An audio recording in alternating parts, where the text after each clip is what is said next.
But, this administration has done a very successful job in clobbering fossil fuel, and they continue to do so.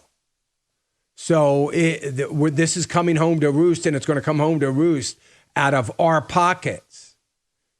Oh, well, we're only going to, it's only going to hurt the big guy. We're going to be concerned about the little guy. I mean, do you remember that about the poor and the people that are struggling? This is going to impact them the most. You can't be too concerned, or first day in office, you wouldn't have been shutting down the oil industry. So you can't be too concerned. What do you think? Poor people don't drive or heat their homes? What do you think? They're out chopping wood? Come on. You can't make statements. You're not going to hurt the poor when you're hurting the economy and a dramatic part of the economy and expect them not to be hurt. And it's not so pathetic that you frame that lie in such a way that people believed it. That's not the problem. The problem is that you probably didn't believe it yourself. In other words, you probably didn't care a lick about the very people that you're hurting more than anybody. Those people that have to put gas in their car and have to heat their homes.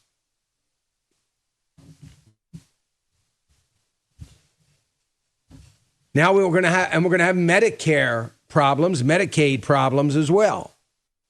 Democrats are making some hard choices right now as we speak about this signature, progressive, far left social spending plan that was going to cost all of us $3.5 trillion. They have already begun to whittle away at it. We owe it all to Manchin and Sinema. The two of them are the heroes and the poster child for a national debt, and in my opinion, for helping to save Medicare and Social Security for a couple more years. Of course, it couldn't have been the Republicans. It took two Democrats to save us because the Republicans didn't have any fight in them.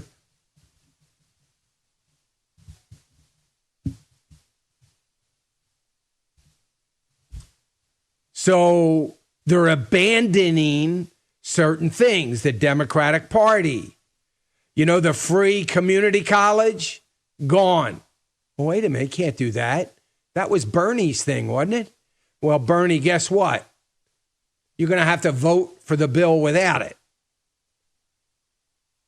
Or you may not need to vote for it because maybe some Republicans will come on board and get this done. Clean electricity. Oh, don't tell AOC. She probably hasn't figured it out yet.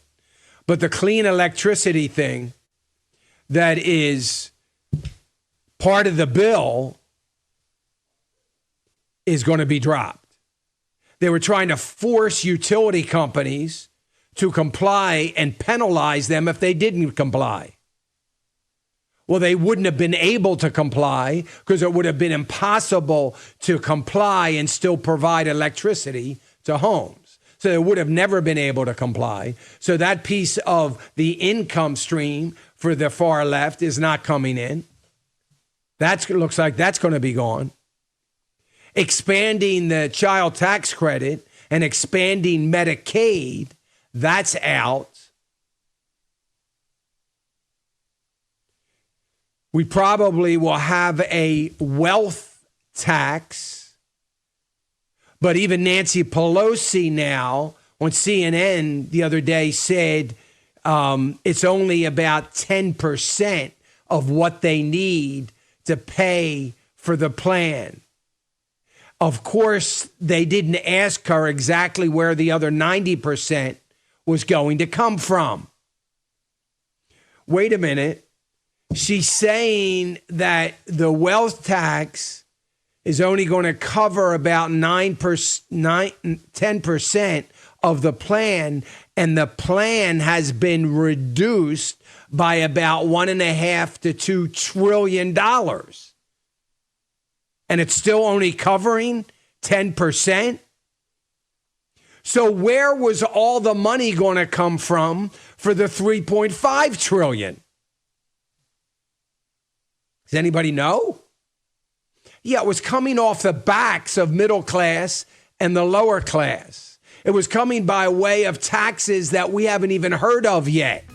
Hey, remember to click the subscribe button right here on the screen.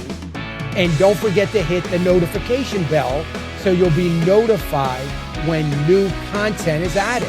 And more importantly than anything, you don't want to miss all 3 live hours of Financial Issues every day from 9 to noon. And you can watch it on FISM.tv. That's FISM.tv.